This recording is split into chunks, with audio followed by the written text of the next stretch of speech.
हिंदी अंग्रेजी साहित्य के मर्मज्ञ तथा लंबे समय तक इंफॉल में प्राध्यापक रह चुके वरिष्ठ कवि रामकृष्ण अग्रवाल ने देश के ज्वलंत मुद्दों साहित्य पर अपने निष्पक्ष एवं निर्भीक विचार व्यक्त किए। वर्ल्ड एक्सप्रेस के प्रधान संपादक राजकुमार हंस को दी गई इस मुलाकात का ब्यौरा इस प्रकार है।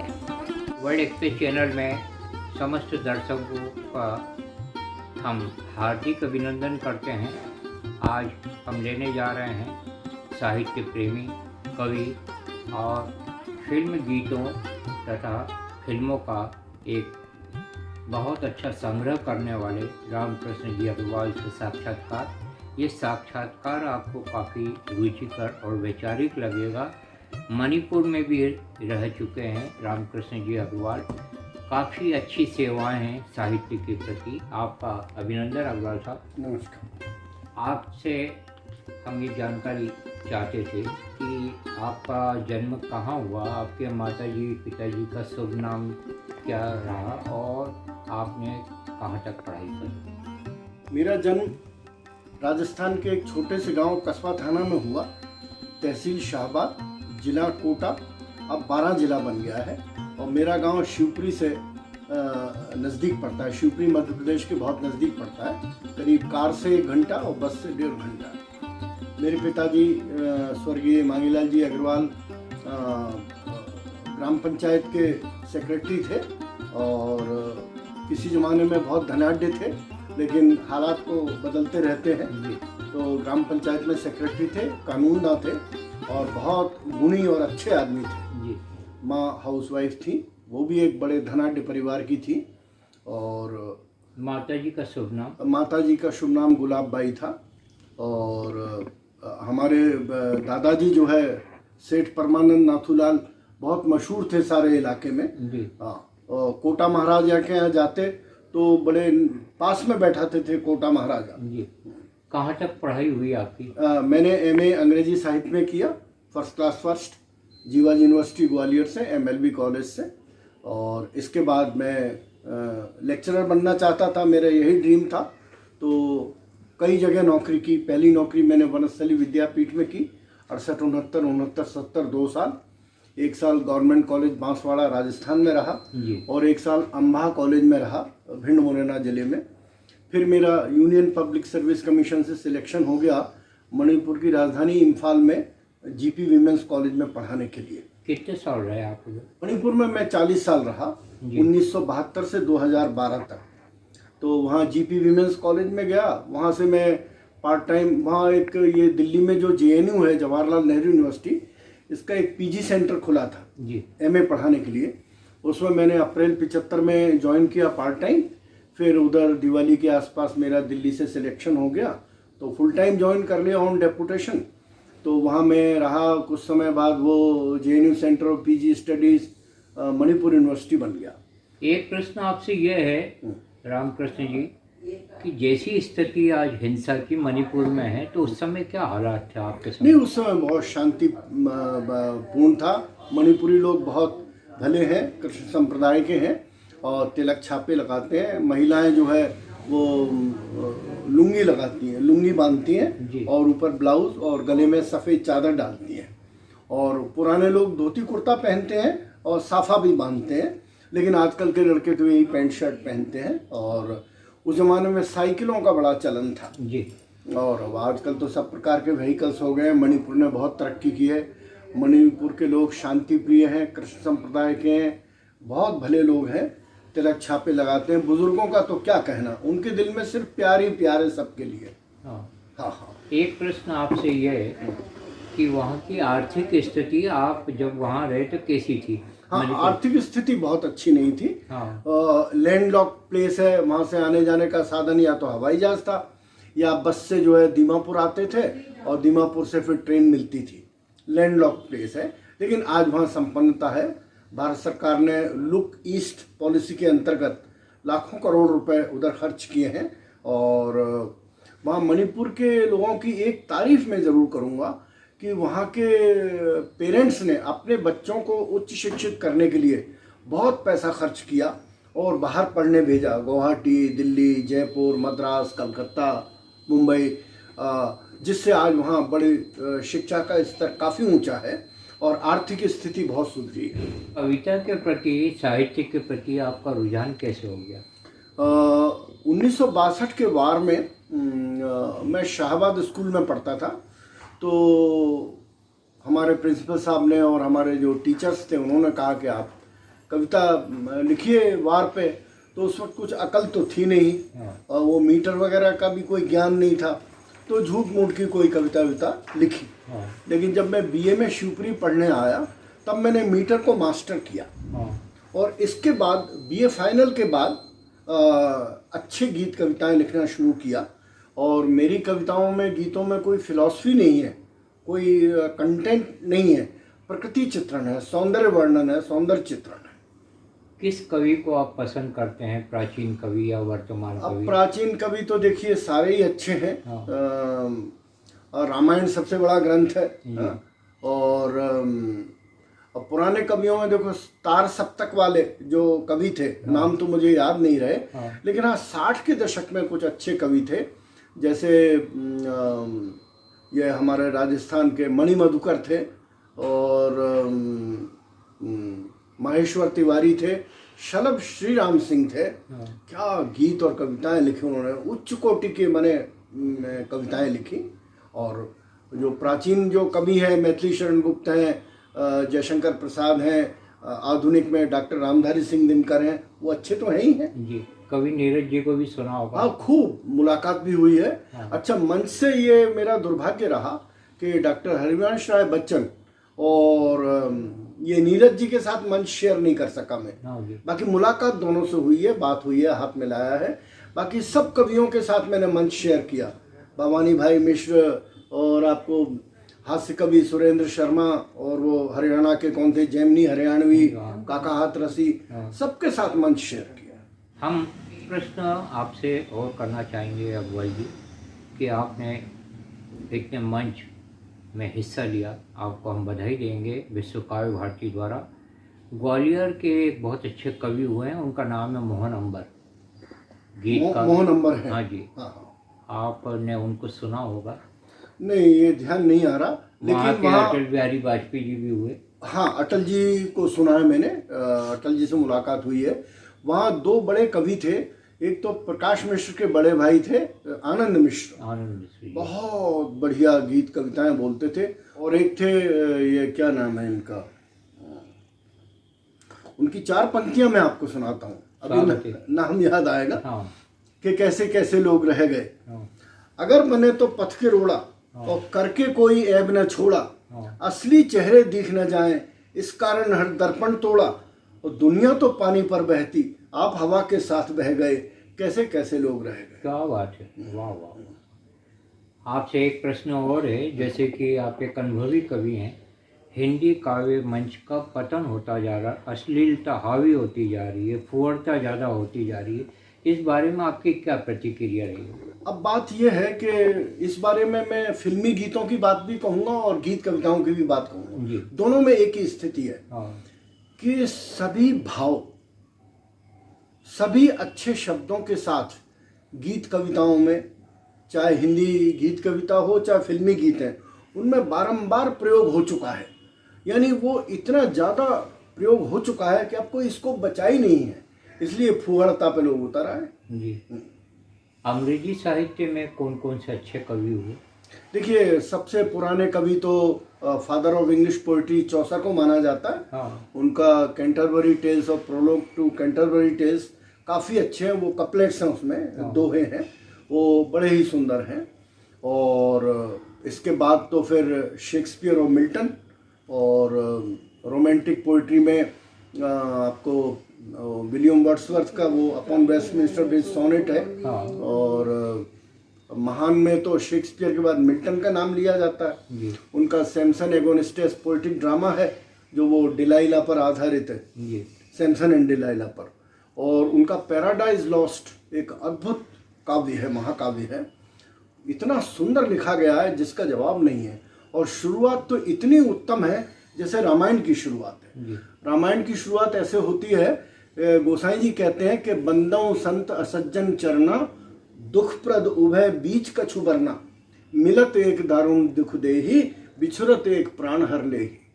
माने संत असज्जन दोनों के चरणों की वंदना करता हूँ मैं ये ग्रंथ लिखने के पहले, क्योंकि दुष्ट अगर मिल जाता है तो नाना प्रकार के कष्ट देता है, और सज्जन जब बिछुड़ता है तो प्राण हर लेता है। अरे कितना अच्छा आदमी था, ये तो दूर चला जा रहा है, मैं अकेला रह गया। इसी तरह से पैराडाइज लॉस्ट में मिल्टन कहता है कि of man's first disobedience and the fruit of that forbidden tree sing O thou heavenly muse. क्या बात है, दो पंक्तियों में सारी बात इतनी खूबसूरत ढंग से मिल्टन ने कह दी, ये उसका जादू है जी। विश्व शांति के लिए और भारत में शांति के लिए, अमन चैन के लिए आपका क्या संदेश होगा? देखिए, जो दो शब्द भगवान श्री कृष्ण ने कंस को मारने के बाद जो कहे थे वो सार्वभौम है, यूनिवर्सल है। सत्य और अहिंसा। हम सद्भावना से रहें, अपना कर्म कर्मठता से करें, कर्म ही जीवन है, और सत्य और अहिंसा के मार्ग पर चलें। आज जैन मुनि चलते वक्त, पैदल चलते वक्त वो जूते चप्पल नहीं पहनते, वो एक झाड़ू से राह झाड़ते चलते हैं ताकि कोई चींटी या सूक्ष्म जीव भी ना मर जाए। ये अहिंसा का माने एक सर्वोत्तम लेवल है, सर्वोच्च लेवल है। तो इतना तो हर आदमी नहीं कर पाएगा, लेकिन हम अनावश्यक हिंसा ना करें और सद्भावना से रहें। सभी धर्मों में प्रेम और सद्भावना और सहयोग की बात कही गई है। इसमें मुझे हमारे देश के सबसे बड़े शायर, मेरे महबूब शायर मुनव्वर राणा का एक शेर याद आता है। क्या बात? मुनव्वर राणा साहब कहते हैं कि इस बड़े शहर में कोई अर्थी को भी कंधा नहीं देता, और हमारे गांव में तो छप्पर भी सब मिलके उठाते हैं। क्या बात है, वाह वाह वाह। और इंसान की फितरत, हम सारी जिंदगी एक दूसरे से बहस मुबाहसा करते हैं, उलझते हैं, झगड़ा करते हैं, अंत क्या होता है?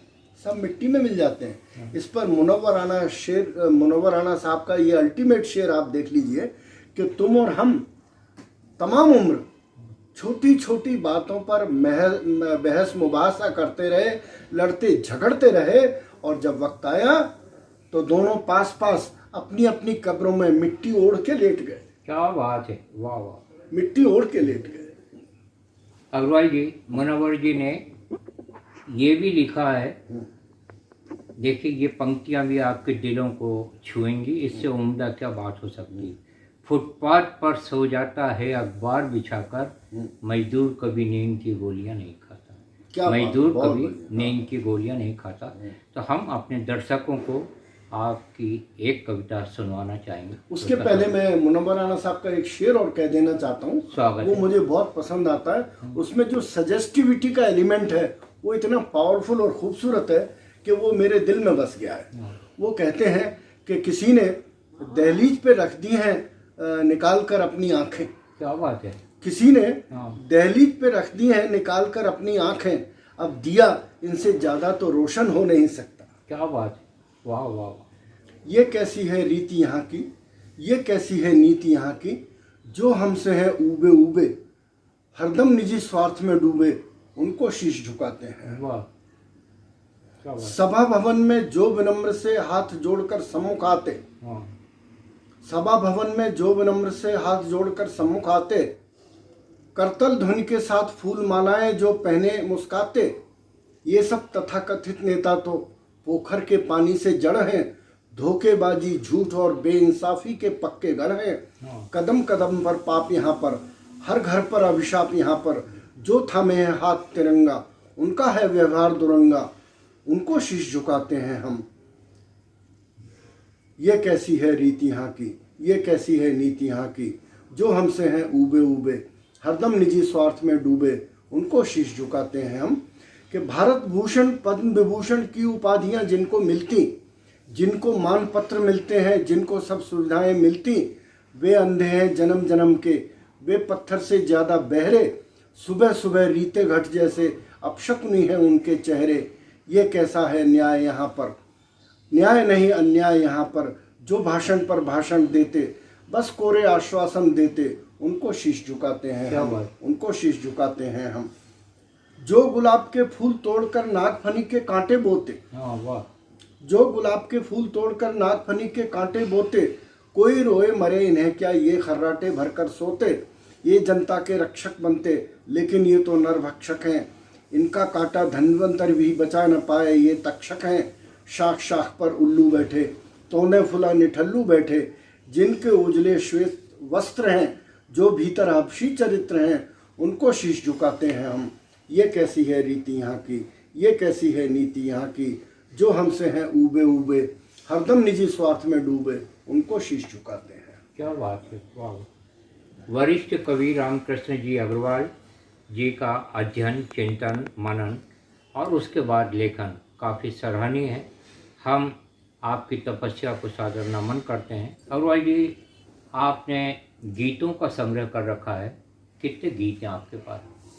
गीतों की संख्या तो मुझे नहीं मालूम, लेकिन 39 में खेमचंद प्रकाश की पहली फिल्म आई थी गाजी सलाउद्दीन, उनके गीतों से लेके, और उससे पहले 1936 में अनिल विश्वास के संगीत की फिल्म आई थी भारत की बेटी, जिसमें वो राधा रानी का गाया हुआ भजन था, तेरे पूजन को भगवान बना मन मंदिर आलीशान। वहाँ से लेके 85 की फिल्म राम तेरी गंगा मैली तक के गीत मेरे पास हैं। और फिल्मों की बात करें तो नौशाद साहब के संगीत की पहली फिल्म आई थी प्रेम नगर 1940 में, तो वहाँ से ऐलान, स्टेशन मास्टर, दास्तान, दर्द, दिल लगी, मेला, मेला में अद्भुत संगीत था नौशाद साहब का। और फिर 49 से तो मतलब बाहर आ गई, दुलारी और श्याम सुंदर की लाहौर और बाजार, सारे गाने कामयाब थे, दुलारी के सारे गाने कामयाब थे, विनोद की एक थी लड़की के सारे गाने कामयाब थे, और सावन भादों हुसलाल भगत राम के संगीत की बहुत सारी फिल्में आई, अद्भुत संगीत आया।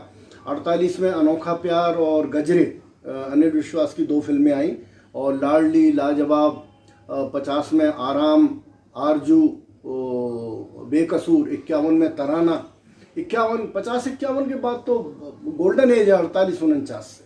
पहले की फिल्मों में और पहले के गीतों में और आज के गीतों में और फिल्मों में क्या अंतर मानते हैं आप? देखिए, आज के गीतों का जैसे मैंने कहा कि मुझे कुछ जानकारी है नहीं, हाँ। तो मैं उनकी आलोचना नहीं करूंगा। और जैसा कि मैंने पहले कहा कि सभी शब्दों का इस्तेमाल, सभी भावों का इस्तेमाल कई बार हो चुका है, इसलिए अभी जो गीत कविताएं लिखी जा रही हैं उनमें कोई दम नहीं है, उनका सबका इस्तेमाल कई बार हो चुका है। हाँ, और पा लागू कर जोरी रे श्याम मुँह से ना खेलो होरी, ये लता जी की पहला प्लेबैक गाना माना जाता है। 1947 की फिल्म आज की सेवा में दत्ता डावजी करके संगीत में, ये दरअसल में एक ठुमरी है।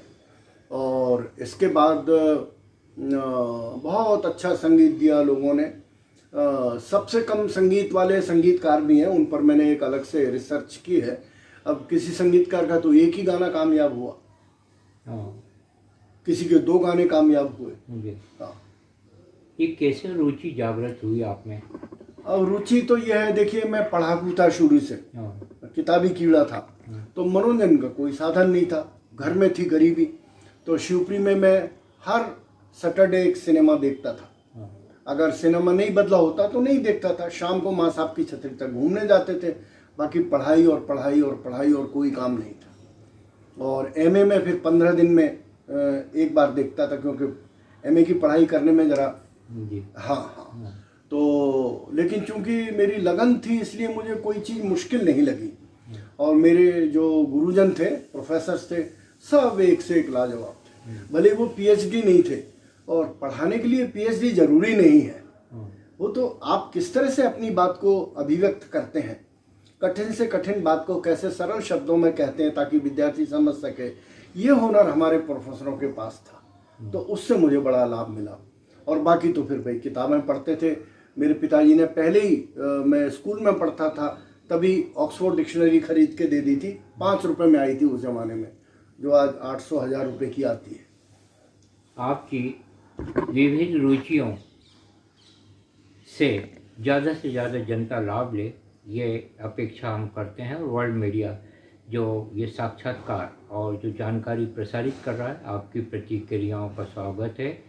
कला को जिंदा रखने के लिए मीडिया का ये फर्ज हो जाता है कि वो विविध कलाओं का प्रचार प्रसार करें, और वर्ल्ड एक्सप्रेस एक छोटी सी भूमिका का निर्वाह पिछले 52 साल से कर रहा है। आपको बहुत बहुत धन्यवाद। नमस्कार। नमस्कार, धन्यवाद।